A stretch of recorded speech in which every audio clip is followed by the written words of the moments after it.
One day I was at a local department store and I was gearing up to get back on my motorcycle, and a lady approached me with just about had tears in her eyes when she approached me.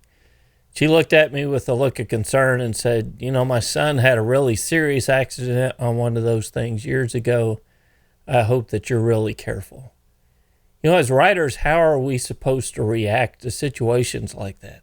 I'm sure you've heard that as well. Well-meaning family or friends have concern for you riding a motorcycle. Well, in this instance, I just told her, yes, ma'am, I always am careful, and thanked her for her concern. But how are we supposed to respond to comments like that, both internally and externally, to our family and friends who are concerned? This week on MCrider, let's talk about it.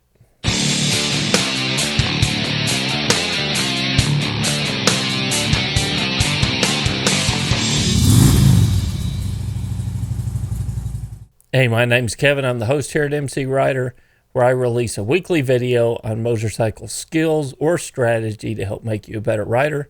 I hope you'll hit the subscribe button and consider supporting the channel on Patreon at mcrider.com/support and get access to the forum and the field guide. If you ride a motorcycle, you've probably heard something similar to what I shared in the opening.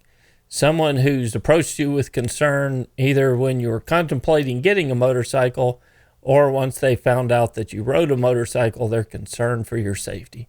Because everybody seems like they know somebody, they've got some uncle or some cousin who had a serious wreck on a motorcycle, and they're naturally concerned, or they want to share their concern with you, feel the need to share their concern with you because you ride a motorcycle.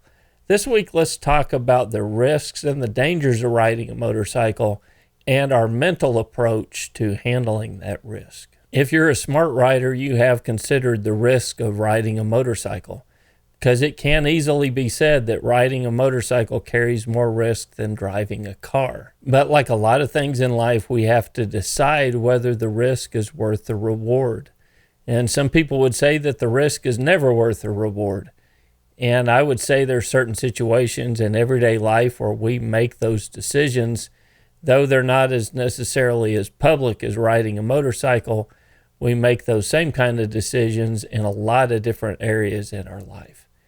Take, for instance, two people who want to get in better shape. They want to lose some weight and they want to get in better shape. One person chooses a stationary bike that they plan on riding in their living room. The other person goes out and buys a 10-speed and they plan on riding around the neighborhood and the areas around their house. Well, who has put themselves at higher risk? Both of, skin cancer, getting hit by another car, maybe being attacked by robbers or thieves, or attacked by a pack of dogs. Well, it's obvious that the guy who chose to ride in his living room has reduced all that risk, and he's riding safely in his living room. But the rider who got the 10-speed and is out in the neighborhood has made the conscious decision that the fresh air and getting to see the neighborhood and that sense of adventure are worth the added risk of being stuck in his living room and riding in front of the TV.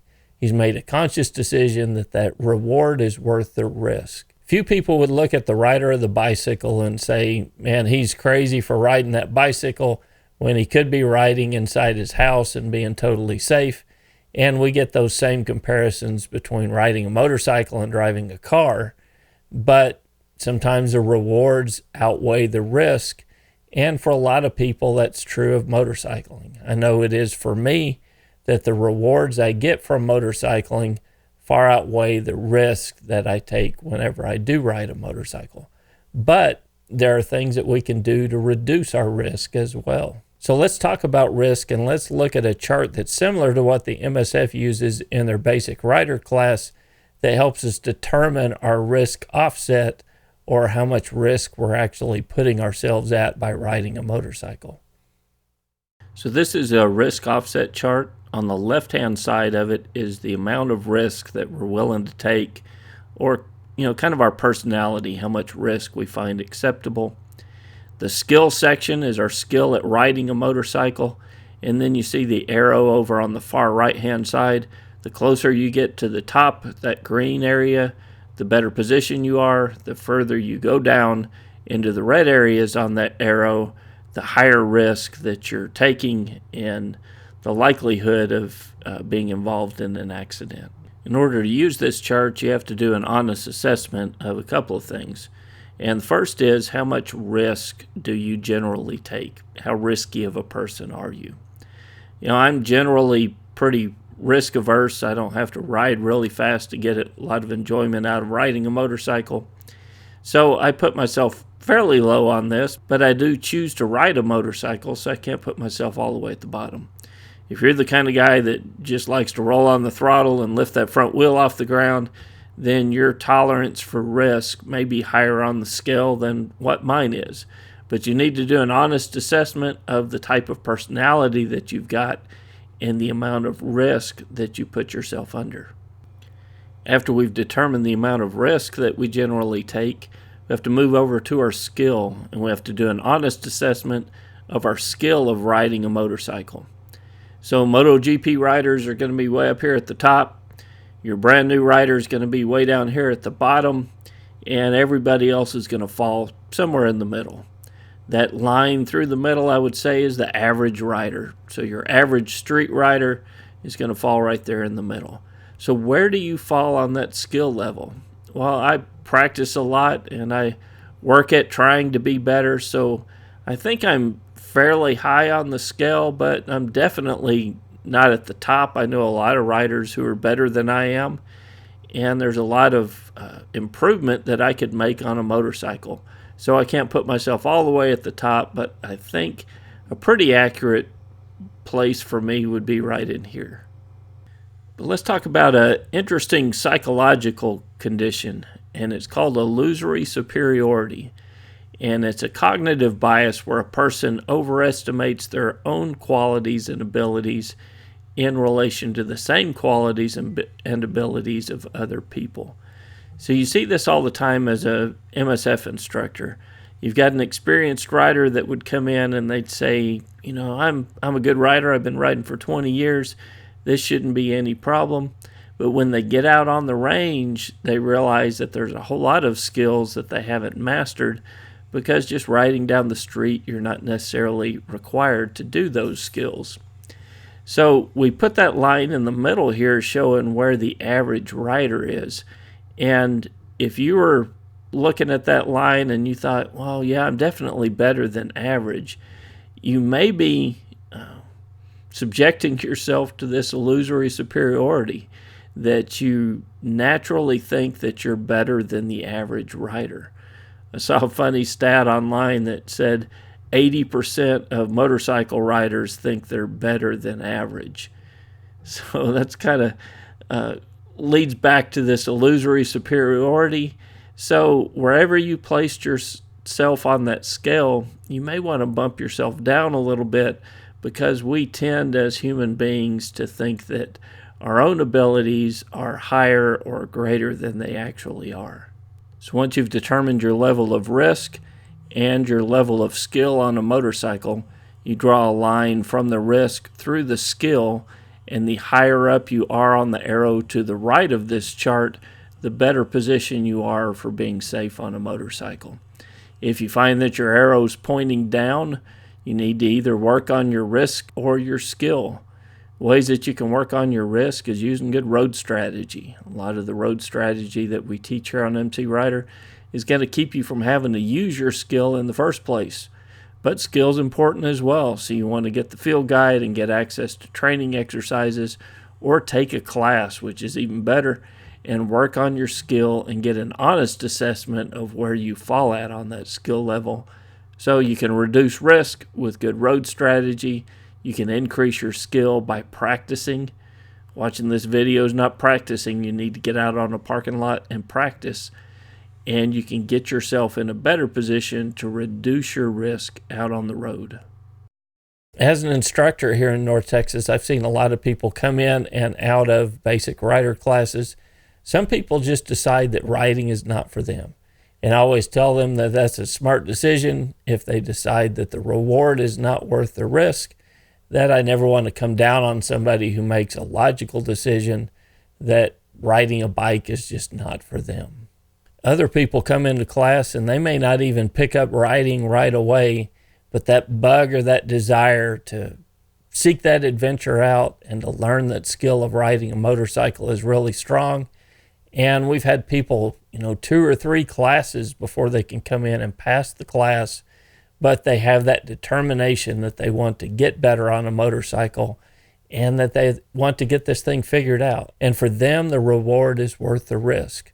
They keep plugging away until they get this thing figured out.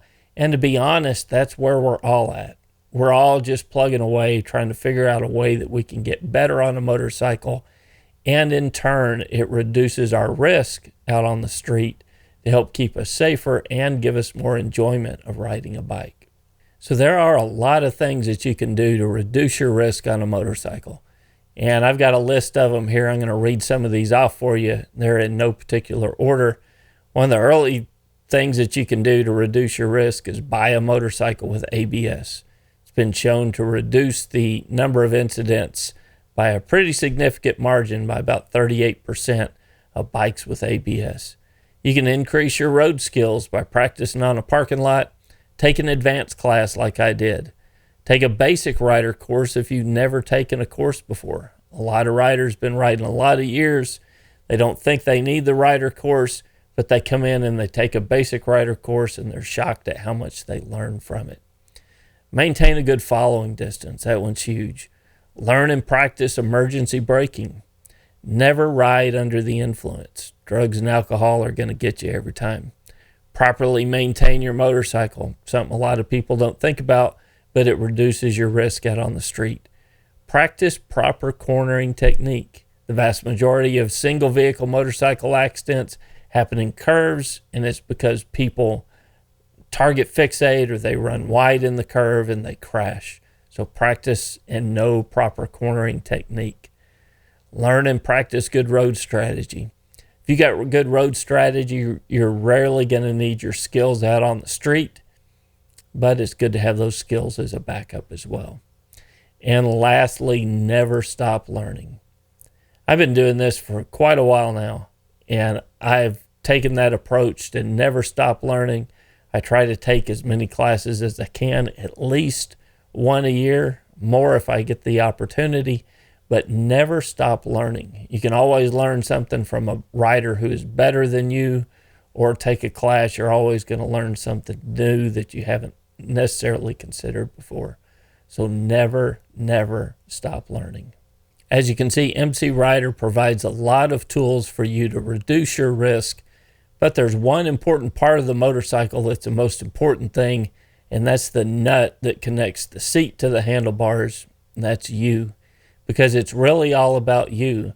Are you going to apply the skills that you can learn on MCrider or the skills that you can learn in an advanced class? Are you going to take that approach that you can never stop learning, or you can always learn something new from any class that you take?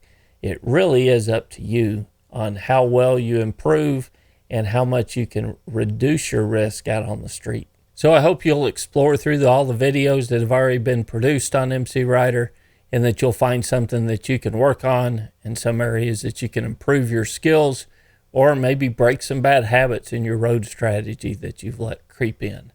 And I hope that you'll use these to improve your miles and your enjoyment on a motorcycle. If you like what we're doing here on MCrider, I hope you'll also consider becoming a supporter on Patreon, mcrider.com/support, or supporting the channel on YouTube. Look below for the button or the link to become a member on YouTube. And as a way of saying thanks, you'll get access to the forum and the field guide. We've got over 6,000 posts and 1,400 registered users on the forums here at MCrider. We've got experienced riders who are willing to help, and a lot of really good information. I learn something every time I go on there and read the forums as well. I'm not the only source of information when it comes to motorcycling. There's a lot of really good riders on the forums that are willing to help new riders out, or experienced riders if they just have a question. I hope if you are a forum member, just leave a comment below and tell other users what they're missing or what you've learned from the forums. or the field guide and how it has helped your writing out. So if you're a forum or field guide member, leave a comment below and tell others what you think about that process and if it's helping you out in your writing skills and your ability to increase your skills and reduce your risk on a motorcycle. So until next week, guys, this is Kevin with MCrider, and we'll see you on the road. MCrider is made possible by our friends on Patreon. To learn how to support MCrider, get access to the field guide and the forums, go to mcrider.com/support.